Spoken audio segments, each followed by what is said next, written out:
സ്ത്രീധന പീഡനത്തെ തുടർന്ന് ആലുവയിൽ നവവധു ആത്മഹത്യ ചെയ്തു. എറണാകുളം എടയപ്പുറം സ്വദേശി മോഫിയ പർവിനാണ് തൂങ്ങി മരിച്ചത്.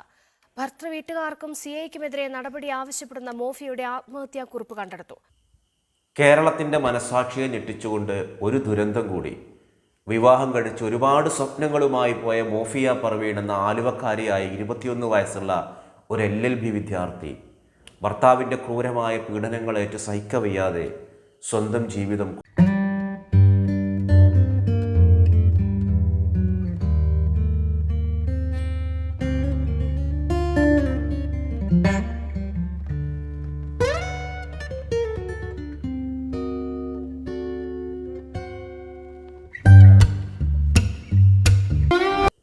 എന്തുകൊണ്ടാണ് നമ്മുടെ നാട്ടിൽ ഇത്രയും സംഭവങ്ങൾ ആവർത്തിക്കുന്നത്? ഈ മോഫിയ പർവീൺ തന്നെ വളരെ സന്തോഷമായിട്ട് ജീവിതത്തെ മുന്നോട്ട് പോയിരുന്നൊരു പെൺകുട്ടിയാണ്. ഫേസ്ബുക്ക് വഴിയാണ് ഈ സുഹൈൽ എന്ന പേരുള്ള ഈ ആളുമായിട്ട് പരിചയപ്പെടുന്നത്. ഈ ഫേസ്ബുക്ക് വഴി പരിചയപ്പെടുമ്പോൾ ഭയങ്കര സംഭവമാണെന്നൊക്കെയാണ് സുഹൈൽ പറഞ്ഞു കൊടുത്തത്. ഇതൊക്കെ വിശ്വസിച്ചിട്ട് വീട്ടുകാരെ നിർബന്ധിപ്പിച്ച്, വീട്ടുകാരൊരിക്കലും ഈ ഒരു വിവാഹത്തിന് അംഗീകരിച്ചിരുന്നില്ല. പക്ഷേ വീട്ടുകാരെ നിർബന്ധിപ്പിച്ച്, ഇവൻ്റെ നിർബന്ധം നിക്കാഹ് വേഗം കഴിക്കണം, കല്യാണം പിന്നെ മതി എന്നൊക്കെ പറഞ്ഞ് അങ്ങനെ നിക്കാഹൊക്കെ കഴിപ്പിച്ച് പിന്നെ ഇടയ്ക്കിടയ്ക്ക് കൂട്ടിക്കൊണ്ടുവന്ന് തുടങ്ങി. ഇവർക്കുള്ള സൽക്കാരമൊക്കെ ഡിസംബറിലും ജനുവരിയിലൊക്കെ വെക്കാൻ തീരുമാനിച്ചതാണ്. പക്ഷെ പ്രതീക്ഷിച്ചതുപോലെ അല്ല ഈ മോഫിയ പർവീൺ എന്ന അതിസുന്ദരിയായ ഈ പെൺകുട്ടിയുടെ ലൈഫിലുണ്ടായത്. വളരെ ലൈംഗിക അരാജകത്വം നിറഞ്ഞ, വൈകൃത്യം നിറഞ്ഞ ഒരു സൈക്കോപാത്തായിരുന്നു ഈ സുഹൈലിന് ഈ മോഫിയ പർവീൺ എന്ന് പറയുന്ന പെൺകുട്ടിയുടെ സ്വകാര്യ ഭാഗങ്ങളിൽ ടാറ്റു പതിക്കണം, സ്റ്റഡ് പതിക്കണം, അതൊക്കെ വീഡിയോയിൽ എടുക്കണം. അയാൾക്ക് ഷോർട്ട് ഫിലിം എടുക്കാൻ 40 ലക്ഷം രൂപ മോഫിയ പർവീൻ്റെ പിതാവ് കൊടുക്കണത്രേ. പിന്നെ സ്വർണം കൂടുതൽ വേണം. ഇങ്ങനെ ഈ പ്രണയവിവാഹം ആയതുകൊണ്ട് സ്ത്രീധനമൊന്നും വേണ്ടെന്ന് പറഞ്ഞ് വിവാഹം കഴിച്ചതാണ്. പക്ഷേ വിവാഹം കഴിച്ചതിന് ശേഷം ഇവരുടെ ഉമ്മയുടെയും ഉപ്പയുടെയും ഈ സുഹൈലിൻ്റെയും ഒക്കെ സ്വഭാവം മാറി. കൂടുതൽ ഡൗറി ആവശ്യപ്പെടാൻ തുടങ്ങി. നിക്കക്കള്ളിയില്ലാതെ, അതിനോട് പ്രതികരിക്കാൻ കഴിയാതെ സ്വന്തം വീട്ടിലേക്ക് മടങ്ങിപ്പോന്നിട്ട് പിന്നെ ഇയാൾ ചെയ്തത് ഡിവോഴ്സ് നോട്ടീസ് അയക്കാണ്, തൊലാഖിൻ്റെ നോട്ടീസ് അയച്ചു. ഇവളത് പോയി പണി നോക്കാൻ പറഞ്ഞു. അങ്ങനെ ചർച്ചയ്ക്ക് വേണ്ടി ആലുവയിലെ CIയുടെ ഓഫീസിൽ ചെന്നപ്പോൾ ഒരു LLB വിദ്യാർത്ഥിനിയായ ഈ മോഫിയ പർവീൺ പ്രതീക്ഷിച്ചത് നമ്മുടെ നിയമം, നമ്മുടെ രാജ്യത്തിൻ്റെ നിയമപാലകരും ഇത്തരം നീതി നിഷേധിക്കപ്പെട്ട തൻ്റെ കൂടെ നിൽക്കുമെന്നായിരുന്നു. പക്ഷേ വളരെയധികം ഷോക്കായിപ്പോയി. വിസ്മയ എന്ന് പറയുന്ന പെൺകുട്ടിക്ക് ശേഷം പല കേസുകളിലും നിയമമൊക്കെ വളരെ സ്ട്രോങ് ആയിട്ട് പെൺകുട്ടികൾക്കൊപ്പം നിൽക്കുന്നുണ്ടെന്ന് ബോധ്യമുള്ള മോഫിയ പർവീണ് ഞെട്ടിക്കുന്ന അനുഭവം ഉണ്ടായത്. ആ CI സുധീർ, അങ്ങനെ എന്തോ ഒരു പേരാണ്, പല കേസുകളിലും ഈ വളരെ ഉത്തരവാദിത്വം കുറഞ്ഞ സമീപനം സ്വീകരിച്ച ആ പോലീസ് ഈ പെൺകുട്ടിയെ അവഹേളിക്കുക ചെയ്തത്. ഇതുകൂടി കണ്ടപ്പോൾ അത് മാനസികമായിട്ട് ഉൾക്കൊള്ളാൻ കഴിയാതെ സ്വന്തം വീട്ടിലൊന്ന് തനിച്ചിരിക്കണമെന്ന് പറഞ്ഞിട്ട് റൂമിൽ കയറി സൂയിസൈഡ് ചെയ്തു. CIയുടെ പേരും തൻ്റെ ഭർത്താവ്. പക്ഷെ പോലീസ് സ്റ്റേഷനിൽ നിന്ന് ഈ വൃത്തികെട്ട ഭർത്താവിൻ്റെ മുഖത്ത് ഒരൊറ്റ അടി കൊടുക്കാനുള്ള ഒരു തൻ്റെ ഇടം ഈ പെൺകുട്ടി കാണിച്ചിരുന്നു. ഇത്രയൊക്കെ തൻ്റെ ഇടം കാണിക്കുന്ന പെൺകുട്ടികൾ എന്തിനാണ് സ്വന്തം ജീവിതം ഇങ്ങനെ പ്രതിഷേധത്തിൻ്റെ ഭാഗമായിട്ടാണെങ്കിലും ആത്മാഹുതിയിലേക്ക് കൊണ്ടുപോകുന്നത് എന്ന് നമ്മളൊക്കെ ചിന്തിക്കും. അവരനുഭവിക്കുന്ന ട്രോമ, അവരനുഭവിക്കുന്ന മാനസിക പീഡനങ്ങൾ നമ്മുടെ ചിന്തയേക്കാൾ വലുതാണ്. ഇവിടെ ശരിക്ക് നമ്മുടെ വീട്ടിലൊക്കെ ഈ സുഹൈലുമാരുണ്ട്. ഇത്തരത്തിലുള്ള സുഹൈലിൻ്റെ ഉള്ളിലുള്ള മാനസികമായൊരു തിയറി ഇതാണ് പൊതുസമൂഹത്തിനുള്ളത്. പെൺകുട്ടികൾ എന്ന് പറഞ്ഞാൽ എല്ലാം അനുഭവിക്കേണ്ടവരാണ് എന്നൊരു ധാരണ. ഈ ഒരു പെൺകുട്ടി മോഫിയ പർവീൺ ഒരു LLB വിദ്യാർത്ഥിയാണ്. സ്വന്തം നിലക്ക് മെഹന്തികൾ ഇട്ടിട്ട് മെഹന്തികളുടെ രാജകുമാരി എന്നാണ് കൂട്ടുകാർക്കിടയിൽ മോഫിയ പർവീൺ അറിയപ്പെടുന്നത്. എത്ര വളരെ ഭംഗിയിൽ എങ്ങനെ വേണമെങ്കിലും മൈലാഞ്ചി ഇടാൻ കഴിയുന്ന ഈ പെൺകുട്ടി തൻ്റെ ഈ കഴിവ് ഉപയോഗിച്ചിട്ട് ഒരുപാട് കാശുണ്ടാക്കലുണ്ട്. ഇതൊന്നും ഭർത്താവിന് ഇഷ്ടമല്ല, ആ കാശും കൂടി വേണമെന്നും ഇനി മുതൽ ഇതിന് പോണ്ടാന്നും ഒരാളുടെ വ്യക്തി സ്വാതന്ത്ര്യത്തിലേക്ക് കടന്ന് കയറിയിട്ട് അതിനില്ലാതാക്കലാണോ വിവാഹം എന്ന് പറയുന്ന ഒരു കർമ്മം? അങ്ങനെയാണ് മോഫിയ പർവീൺ സംഭവിച്ചത്. അപ്പോൾ അത്രയും വളരെ വലിയ സുഹൃത്ത് വലയുണ്ട്, എല്ലാവരോടും സോഷ്യലായിട്ട് ഇടപഴകുന്ന ഒരാളാണ്. അവർ ആത്മഹത്യ ചെയ്യുന്നത് അത്ര അത്രയും മാനസികമായിട്ട് അവർക്ക് ഒരിക്കലും കഴിയില്ലെന്ന് തോന്നുന്ന ഒരു ഘട്ടത്തിലേക്ക് എത്തുമ്പോഴാണ് നമുക്കവരെ കുറ്റം പറയരുത്. എന്തിനിങ്ങനെ ചെയ്തു എന്നൊക്കെ നമുക്കിങ്ങനെ കിടന്നിട്ട് സങ്കടപ്പെടാം.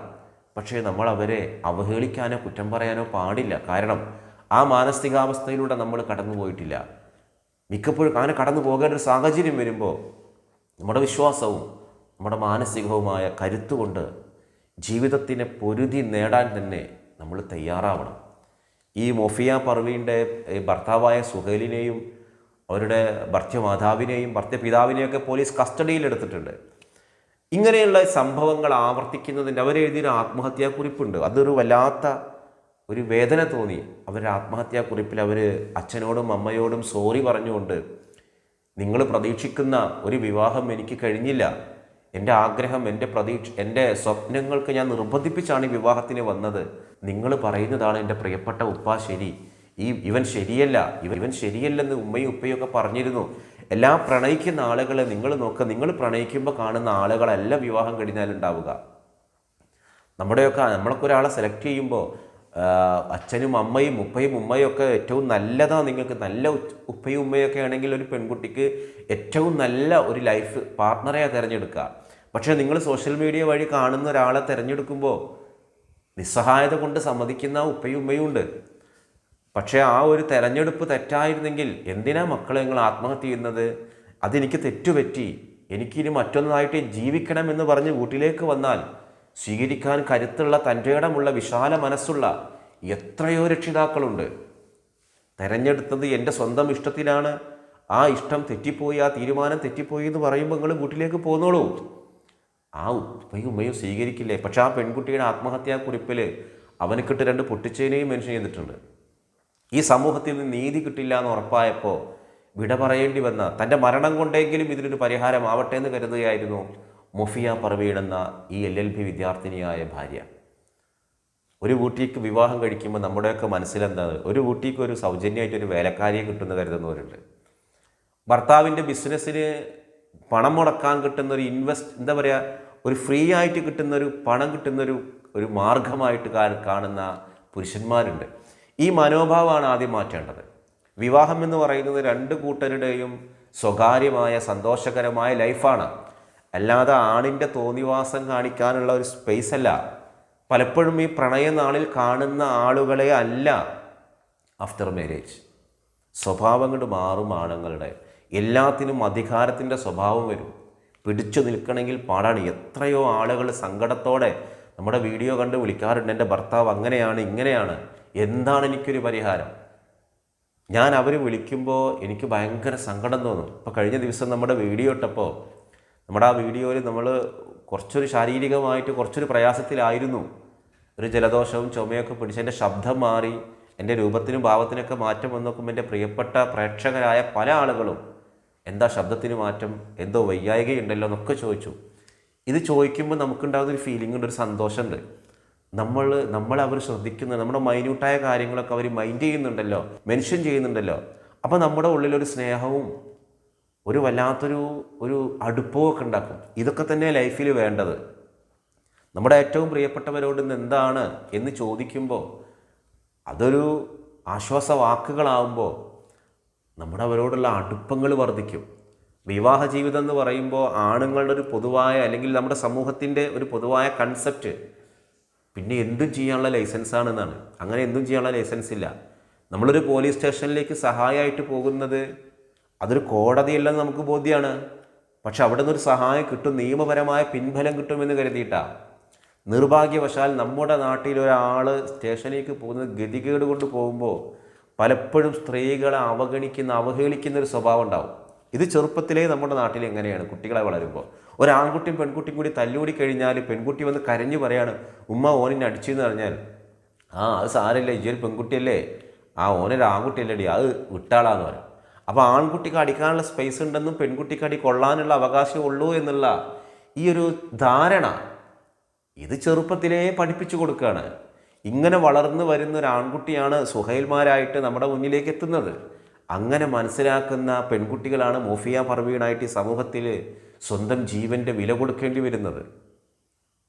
നമ്മളെപ്പോഴും നമ്മുടെ ലൈഫിലേക്ക് നോക്കുക. വിവാഹം കഴിക്കുന്ന, ഈ വീഡിയോ കാണുന്ന, വിവാഹം കഴിക്കാൻ പോകുന്ന പുരുഷന്മാരുണ്ടെങ്കിൽ, പെൺകുട്ടികളുണ്ടെങ്കിൽ നിങ്ങൾ ചിന്തിക്കുക. നിങ്ങൾ ആ പഴയ സംസ്കാരത്തിൻ്റെ ഭാഗമാക്കാവരുത്. ഇപ്പോഴത്തെ പെൺകുട്ടികൾക്ക് ഐഡൻറ്റിറ്റി ഉണ്ട്, അവർക്ക് സ്വന്തമായിട്ട് അഭിപ്രായങ്ങളുണ്ട്, അവർക്ക് അവിടെ സ്പേസ് ഉണ്ട്. വിവാഹം കഴിക്കുമ്പോൾ നമ്മൾ പഠിച്ചിട്ടില്ലേ 4 കാര്യങ്ങൾ നമ്മൾ ശ്രദ്ധിക്കണം എന്ന് നമ്മൾ പലപ്പോഴായിട്ട് നമ്മൾക്കറിയാം. ഒന്ന്, സാമ്പത്തികമായ അന്തരം നോക്കണം. 2 കൂട്ടരും ഈക്വൽ ആവാൻ ശ്രമിക്കുക. ഫൻകിഹലി അർബഅത്തിൻ ലി മാലിഹ എന്നാണ് ഹദീസിൽ നബി സല്ലല്ലാഹു അലൈഹി വസല്ലം പറഞ്ഞത്. സാമ്പത്തികമായ ഒരു അന്തരം ഉണ്ടാവണം. മറ്റൊന്ന് വലി ജമാലിഹ, സൗന്ദര്യം ഏകദേശം ഒരുപോലെ യോജിക്കണം, അല്ലെങ്കിൽ പരസ്പരം കുറ്റപ്പെടുത്തലുണ്ടാവും. പിന്നുള്ളത് വലി ഹസബിഹ എന്ന് വെച്ചാൽ 2 കൂട്ടരുടെയും കുടുംബം, തറവാടിത്തം. ഒരു കൂട്ടർ വളരെ മോശമാണ്, പലപ്പോഴും ആണുങ്ങൾ അങ്ങനെ നോക്കും, തന്നേക്കാൾ മോശമുള്ള, തന്നേക്കാൾ ചെറുതായൊരു കുടുംബത്തിൽ നോക്കും. എന്നാൽ പിന്നെ മിരട്ടാലോ, തൻ്റെ ചൊൽപ്പടിക്ക് നിൽക്കുമല്ലോ എന്ന് കരുതിയിട്ടാട്ടോ. അല്ലാതെ ഇതിലൊരു സവർണീയത ഒഴിവാക്കാനല്ല, അല്ലെങ്കിൽ എന്താ പറയുക, ഒരു ജെൻഡർ ഈക്വാലിറ്റിക്ക് വേണ്ടിയിട്ടല്ല. താൻ പറഞ്ഞു കൊടുത്തുകൊണ്ട് കേട്ട് നിൽക്കുമെന്ന് കരുതിയിട്ടാണ്. അപ്പോൾ ഒന്ന് സാമ്പത്തികമായ അന്തരങ്ങൾ, അതേപോലെ അവരുടെ ഈ സൗന്ദര്യം, തറവാടിത്തം, പിന്നെ നോക്കാനുള്ളത് അവരുടെ മൊറാലിറ്റി, മതപരമായ ഒരു താല്പര്യം. നമ്മുടെ ഇവിടൊക്കെ വിവാഹം കഴിക്കുമ്പോൾ ഈ കേസുകളിലൊക്കെ നോക്കിക്കോ, സാമ്പത്തികമായ കാര്യങ്ങളിലേക്ക് മാത്രമേ വിവാഹം കഴിക്കുമ്പോൾ നോക്കുള്ളൂ. ആളെങ്ങനെയുണ്ട്, നല്ല നീളമുണ്ടോ, വെളുത്തിട്ടാണോ, പ്രായം കുറവാണോ, സുന്ദരിയാണോ, ഇതൊക്കെ നോക്കുക. അത്യാവശ്യം മതബോധമുണ്ടോ എന്ന് നോക്കില്ല. ഈ മോഫിയ പർവീൺ എന്ന് പറയുന്ന പെൺകുട്ടി വളരെ ഓർത്തഡോക്സ് ആണ്, മതപരമായിട്ട് വളരെ താല്പര്യത്തോടെ ജീവിക്കുന്ന ഒരു പെൺകുട്ടിയാണ്. ആ പെൺകുട്ടിയുടെ സ്വകാര്യ ഭാഗങ്ങളിലാണ് ഈ ടാറ്റു ഇടണമെന്നൊക്കെ പറയണത്. അവിടെയൊക്കെ പച്ച കുത്തിയിട്ട് അതിൻ്റെ ഫോട്ടോയും വീഡിയോ ഒക്കെ എടുത്തിട്ട് അത് ആസ്വദിക്കുന്ന എന്താ പോലെ പറയാൻ നമ്മളൊരു സൈക്കോപാത്ത്. ഇങ്ങനത്തെ ഒരു ആണിനെ വിവാഹം കഴിച്ച് കിട്ടുന്ന ഒരു പെൺകുട്ടിയുടെ ദുരവസ്ഥ ആലോചിച്ച് ജീവിതം മുഴുവനും കണ്ണീരോടെ കഴിയണ്ടേ. ഇട്ട് പോവാൻ പറയണം, എന്നിട്ട് സ്വന്തമായിട്ട് ജീവിച്ച് പഠിക്കണം. ഒരു LLB വിദ്യാർത്ഥിയല്ലേ നമ്മളെല്ലാവരും. വിവാഹം കഴിക്കുന്ന ആളുകൾ എപ്പോഴെങ്കിലും ആലോചിക്കുക, പഠിച്ച് നല്ലൊരു ജോലി കിട്ടിയിട്ടല്ലാതെ വിവാഹത്തിന് മുതിരരുത്. ഫിനാൻഷ്യൽ സപ്പോർട്ടിങ് നമുക്കുണ്ടാവണം, നമ്മൾ ഫിനാൻഷ്യൽ ഇൻഡിപെൻഡൻ്റ് ആവണം. അല്ലെങ്കിൽ ഈ വീഡിയോ കാണുന്ന 100 കണക്കിന് ആളുകൾക്കറിയാം തങ്ങളുടെ ലൈഫ് ഇങ്ങനെ കുളമായത് തങ്ങൾക്കൊരു ജോലി ഇല്ലാഞ്ഞിട്ടാണ്, തങ്ങൾ ഇൻഡിപെൻഡൻ്റ് അല്ലാത്തത് കൊണ്ടാണ്. അല്ലെങ്കിൽ പോയി പണി നോക്കാൻ പറയാൻ ധൈര്യമുള്ള ഒരുപാട് പേരുണ്ടാവും. നമ്മുടെ നാട് മാറണം. കേരളം ഇങ്ങനെയൊന്നും ആവരുത്, നമ്മളിങ്ങനെയൊന്നും ആവരുത്. നമ്മുടെ ആൺകുട്ടികളെ വിവാഹം കഴിച്ചയക്കുമ്പോൾ അവരുടെ മനസ്സിനിണങ്ങുന്ന, ആ വരുന്ന പെൺകുട്ടിക്ക് സ്പേസ് കൊടുക്കുന്ന, അവർക്ക് ജീവിക്കാനുള്ള അവകാശങ്ങൾ കൊടുക്കുന്ന ഒരാളായി മാറണം നമ്മൾ. ഈ വീഡിയോയുടെ അവയർനെസ് ആവട്ടെ. നിങ്ങളുടെ അഭിപ്രായങ്ങൾ കമൻറ്റ് ചെയ്യുക. മറ്റൊരു ദിവസം മറ്റൊരു വീഡിയോയുമായി നമുക്ക് വീണ്ടും കാണാം.